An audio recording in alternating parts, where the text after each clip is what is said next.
नमस्कार दोस्तों, इस समय मिडिल ईस्ट और ग्लोबल जियोपॉलिटिक्स में कुछ बड़ा हो रहा है। एक ऐसी घटना जिसने अमेरिका से लेकर ईरान तक के होश उड़ा दिए हैं। तारीख याद रखिए, 13 जुलाई 2026 को सुबह के 10:10 पर रूस की राजधानी मॉस्को से उड़ा एक बेहद रहस्यमयी और वीआईपी विमान ईरान की राजधानी तेहरान में लैंड करती है। यह कोई आम हवाई जहाज नहीं था। इसे दुनिया डूम्सडे प्लेन के नाम से जानती है। यह तब उड़ाया जाता है जब दुनिया परमाणु युद्ध के मुहाने पर खड़ी होती है। आखिर सीज फायर टूटने के तुरंत बाद रूस ने अपना यह उड़ता हुआ कमांड सेंटर ईरान क्यों भेजा? क्या पुतिन खुद खुफिया तरीके से तेहरान पहुंचे हैं, या ईरान के सर्वोच्च नेता अयातुल्ला खमेनेई पर कोई बड़ा संकट आने वाला है? आज के इस वीडियो में हम इस पूरे सीक्रेट डिप्लोमेसी की परतें खोलेंगे। अंत तक बने रहिएगा, क्योंकि ये वर्ल्ड वॉर 3 की शुरुआत भी हो सकती है। सबसे पहले ये हम लोग समझते हैं कि आखिर इस विमान को डूम्सडे प्लेन क्यों कहा जाता है। जैसे अमेरिकी राष्ट्रपति के लिए एयरफोर्स वन विमान खास होता है, वैसे ही रूसी राष्ट्रपति व्लादिमीर पुतिन का ये एक विशेष विमान है। यह विमान हवा में उड़ता हुआ एक अभेद्य किला होता है। अगर जमीन पर परमाणु ब्लास्ट भी हो जाए तो इसके भीतर बैठे लोगों पर रेडिएशन का कोई असर नहीं होगा।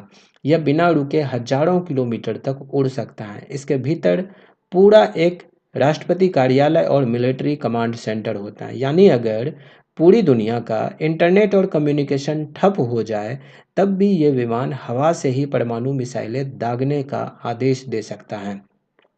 इतिहास गवाह है कि यह विमान तभी एक्टिव होता है जब पुतिन किसी बेहद संवेदनशील मिशन पर हो या दुनिया में कोई प्रलय आने वाली है।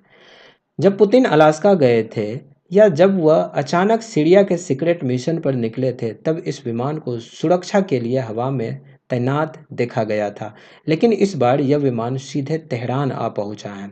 आखिर यह विमान इसी वक्त क्यों आया, इसके पीछे की क्रोनोलॉजी को थोड़ा हम लोग समझते हैं। पिछले कुछ दिनों से अमेरिका और ईरान के बीच का संघर्ष चरम पर पहुंच गया है। अमेरिकी राष्ट्रपति डोनाल्ड ट्रंप ने 10 जुलाई को सीज फायर खत्म करने का संकेत दिया। इसके तुरंत बाद ट्रंप के सबसे करीबी अमेरिकी सीनेटर लिंडसे ग्राहम की रहस्यमयी परिस्थितियों में मौत हो जाती है। अमेरिका को शक है कि इस मौत के पीछे ईरान और रूस का हाथ है। ट्रंप इतने गुस्से में हैं कि उन्होंने अपनी सेना को साफ आदेश दे दिया है कि अगर मुझे कुछ भी हुआ तो ईरान को दुनिया के नक्शे से मिटा देना। अमेरिका ने सीज फायर खत्म करते ही ईरान पर ताबड़तोड़ हमले करने शुरू कर दिए। सबसे बड़ा झटका तब लगा जब अमेरिका ने चीन से चलकर ईरान आने वाली उस स्ट्रैटेजिक रेलवे लाइन को बम से उड़ा दिया, जिससे ईरान को रसद और हथियारों की सप्लाई मिलती थी। अमेरिका ने ईरान की चौतरफा घेराबंदी कर दी है। ना पानी के रास्ते ना रेल के रास्ते कुछ आने देंगे। लेकिन इसी बीच रूस का डूम्सडे प्लेन अचानक आसमान को चीरते हुए तेहरान पहुंच जाता है। अब पूरी दुनिया के एक्सपर्ट्स कयास लगा रहे हैं कि इस विमान के जरिए तेहरान में क्या पहुंचा है। पहली थ्योरी यह है कि चूंकि ईरान के सुप्रीम लीडर आयतुल्ला खमेनेई और उनके परिवार पर इजराइल या अमेरिका के हमले का बड़ा खतरा मंडरा रहा है, इसलिए पुतिन ने उन्हें सुरक्षित निकालने या सुरक्षित कमांड देने के लिए ये विमान भेजा है। दूसरी थ्योरी और भी खतरनाक है। ईरान के परमाणु ठिकानों जैसे नातांज और फोर्दो में अचानक भारी हलचल देखी गई है। क्या रूस ईरान को परमाणु हथियार असेंबल करने में मदद कर रहा है? क्योंकि ईरान ने साफ कह दिया है कि अगर अमेरिका ने उस पर हमला किया तो वे चुप नहीं बैठेंगे। ईरान ने ट्रंप, नेतन्याहू और जॉर्जिया मेलोनी सहित दुनिया के 13 बड़े नेताओं की एक ऑफिशियल हिट लिस्ट जारी की है। इतना ही नहीं, ईरान के विदेश मंत्री तो ट्रंप के साथ मजे ले रहे हैं। ट्रंप ने कहा है कि वो स्ट्रेट ऑफ हॉर्मुज से गुजरने वाले जहाज़ों से 20% टैक्स वसूलेगा। इस पर दुनिया ने तंज कसा है कि साहब, रखवाले तो हम हैं, आप बहुत महंगा वसूल रहे हैं। हम सस्ते में जहाज़ों को पार करा देंगे।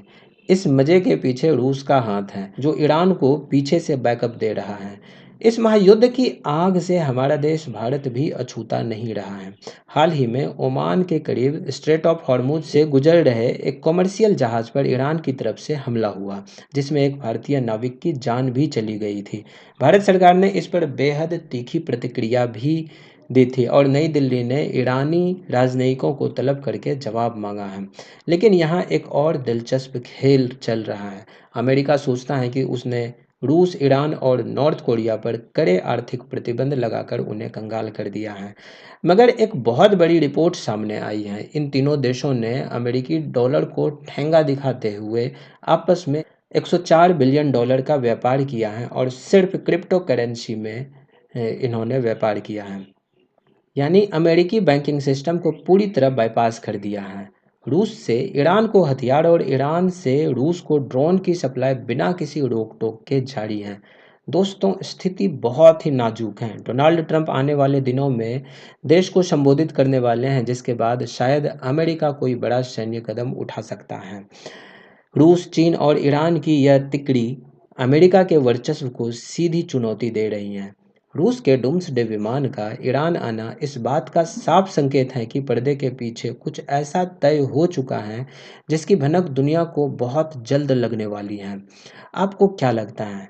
क्या रूस और ईरान मिलकर अमेरिका को झुका पाएंगे? क्या हम वाकई तीसरे विश्व युद्ध की ओर बढ़ रहे हैं? अपनी राय कमेंट बॉक्स में ज़रूर साझा करें। अगर आपको यह विश्लेषण पसंद आया हो तो वीडियो को लाइक करें, अपने दोस्तों के साथ शेयर करें और चैनल को सब्सक्राइब करना बिल्कुल ना भूलें। मिलते हैं अगले बड़े अपडेट के साथ, तब तक के लिए जय हिंद।